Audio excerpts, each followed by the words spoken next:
Rafiki ndugu yangu, nikukaribishe sana. Leo tujadili tena kwa habari ya lishe, lakini leo mada yangu itakuwa ni uhakika wa chakula. Uhakika wa chakula na misingi ya uhakika wa chakula au nguzo za uhakika wa chakula. Kwa kwanza hapa tunapoanza tuongelee kwanza uhakika wa chakula ni nini? Maana ya uhakika wa chakula. Uhakika wa chakula. Kusema uhakika wa chakula, kwa Kiingereza wanasema food security. Uhakika wa chakula ni nini? Ni pale ambapo watu wote kwa wakati wote katika jamii wana uwezo wa kupata chakula cha kutosha. Watu wote ni pale ambapo watu wote wakati wote katika jamii wana uhakika wa kupata chakula cha kutosha ambacho ni salama, chenye virutubishi vinavyokidhi mahitaji yao ya afya, aidha kwa kukizalisha wao wenyewe au kukinunua. Kwa tukisema uhakika wa chakula ni pale ambapo watu wote katika jamii wana uwezo wa kupata chakula cha kutosha ambacho ni salama, chenye virutubishi vyote vinavyokidhi mahitaji yao ya mwili, sawa, aidha kwa kuzalisha wenyewe au kwa kununua. Hapo katika hiyo jamii, katika hiyo familia wana uhakika wa chakula, katika hiyo kaya wana uhakika wa chakula.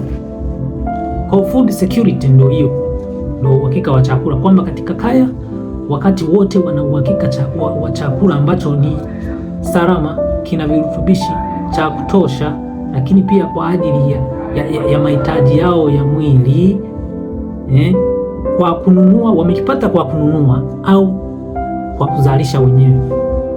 Kwa hiyo kuna misingi ya uhakika wa chakula.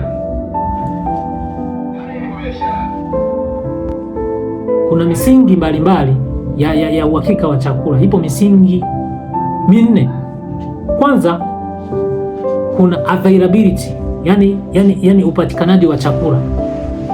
Pili kuna accessibility au access, yani uwezo wa kupata chakula. Tatu kuna utilization au matumizi ya chakula. Nne kuna uendelevu wa upatikanaji wa chakula, stability. Kwa hiyo tuna nguzo nne au nguzo nne za uhakika wa chakula.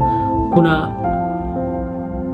uhakika wa chakula, sawa, au upatikanaji wa chakula, kuna uwepo wa chakula, kuna matumizi sahihi ya chakula, lakini pia kuna uendelevu wa upatikanaji wa chakula. Tukianza na nguzo ya kwanza, taelezea moja baada ya nyingine. Tukianza na nguzo ya kwanza, hiyo ya upatikanaji wa chakula au availability, hapa tunasema kwamba chakula kinapaswa kuwepo kwa kiasi cha kutosha, kupitia kuzalisha wenyewe au uagizaji au akiba. Kwa hiyo availability au upatikanaji wa chakula nyumbani, katika jamii au taifa kwa ujumla. Je, hicho chakula kinapatikana? Inategemeana na nyie chakula mnalima kiasi gani, mnazalisha kiasi gani, mnaweka akiba kiasi gani. Mkiwa mnaweka akiba nzuri ya chakula, lakini pia mkawa mnazalisha chakula cha kutosha, au mkawa mnaagiza chakula cha kutosha, iwe katika taifa, labda taifa linaagiza chakula nchi za nje, au wakulima wanalima chakula cha kutosha, ina maana katika kaya, katika jamii kila mtu ni mkulima wa chakula. Ina maana katika kaya hizo zote kila mtu atakuwa na nini? Na uhakika wa kuwa na chakula, na chakula kile ambacho labda anakilima au anakiagiza ana akiba. Hiyo ndo upatikanaji wa chakula au availability. Kwa hiyo wakulima wakizalisha labda mahindi au mpunga au maharage au kunde au mbaazi au miogo, sawa, wakizalisha vya kutosha, wakalima wakazalisha hivyo vyakula, wakavitunza na sokoni. Kwa hiyo automatically au moja kwa moja sokoni vitakuwepo, katika kaya watu watakuwa navyo. Kwa hiyo tayari hapo kuna upatikanaji wa chakula. Kwa hiyo availability inategemeana na uwezo wa kulima walionao watu katika jamii hii, lakini pia uwezo uwezo wa uagizaji, wana fedha mfukoni kwa ajili ya kuagiza, lakini pia akiba ambayo ipo katika sehemu au katika kaya, iwe katika jamii, iwe katika taifa. Kwa hiyo ngazi, unaenda kwa ngazi, unaanzia katika kaya, unakuja jamii, unakuja taifa. Nguzo ya pili ni uwezo wa kupata chakula. Uwezo wa kupata chakula, accessibility. Tunasema watu wanapaswa kuwa na uwezo wa kupata chakula kimwili na kiuchumi. Mfano, familia yenye kipato cha kutosha inaweza kununua chakula kinachohitajika sokoni. Kwa hiyo accessibility maana yake ni uwezo, una uwezo yani una ile purchasing power, una nguvu ya kununua na kupata chakula. Una uwezo wa kukifikia chakula, kwa sababu ili ukifikia lazima uwe na fedha ambayo inakusaidia kwenda kukiaccess au kukipata. Uwezo ule wa kukipata chakula, una msuli wa fedha, una msuli wa hasa fedha ndio inaenda unabadilishana, unapata chakula. Kwa hiyo huo ni uwezo, accessibility. Lakini pia tuna matumizi sahihi ya chakula. Matumizi sahihi ya chakula, hapa sasa tunaenda kuzungumzia mambo ya usafi, mazingira, magonjwa. Labda mwili wako unavokula, mwili wako hauna maambukizi yoyote ambayo yanaweza yakasababisha virutubishi visifyonzwe mwilini, au uwezi kuwa afya yako haina, yani afya, mazingira ni hasa mazingira ni masafi, yanasapoti chakula kitumike vizuri mwilini.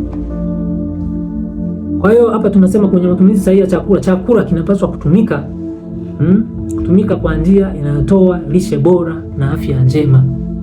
Mfano, kula mlo wenye vyakula kutoka makundi mbalimbali, labda una wanga mle, una protini, una vitamin, una madini, una mafuta. Yaani umekula mlo kamili. Sawa? Kwa hiyo uhakika wa chakula pia unahusisha na mambo ya afya na lishe bora. Unavyotumia mlo, je, unakula mlo kamili? Watu wanakula mlo kamili?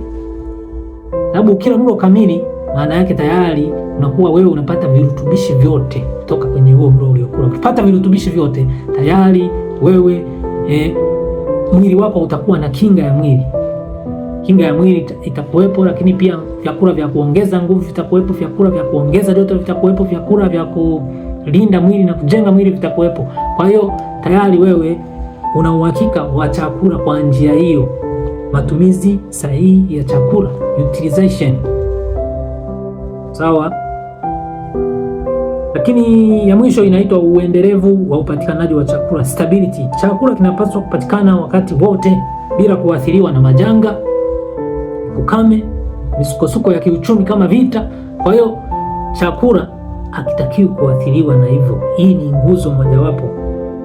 Uhakika wa chakula hautakiwi kuathiriwa na majanga kama haya, sijui ukame, sijui nini. Tayari vikitokea hivyo, hapo hiyo sehemu haiwezi kuwa na uhakika wa chakula. Kwa hiyo ili uhakika wa chakula uwepo, food security, lazima watu wawe na uhakika wa kulima, watu wawe na uhakika wa kuagiza, watu wawe na uhakika wa akiba yao. Mfano, taifa kuwa na maghala ya akiba ya chakula ili kusaidia wananchi wakati wa ukame. Umeelewa hapo? Kwa hiyo kwa ufupi tunaweza kusema hizo zipo nguzo nne ambayo ni upatikanaji wa chakula, ambayo inaitwa availability. Kuwepo kwa maana yake kuwepo kwa chakula, kuwepo kwa wingi, weza kwa uzalishaji, uagizaji au akiba ambayo ipo. Lakini pia kuna accessibility au uwezo wa kupata chakula. Una uwezo wa kununua, kaya, watu walio katika kaya wana uwezo wa kununua chakula chao wenyewe.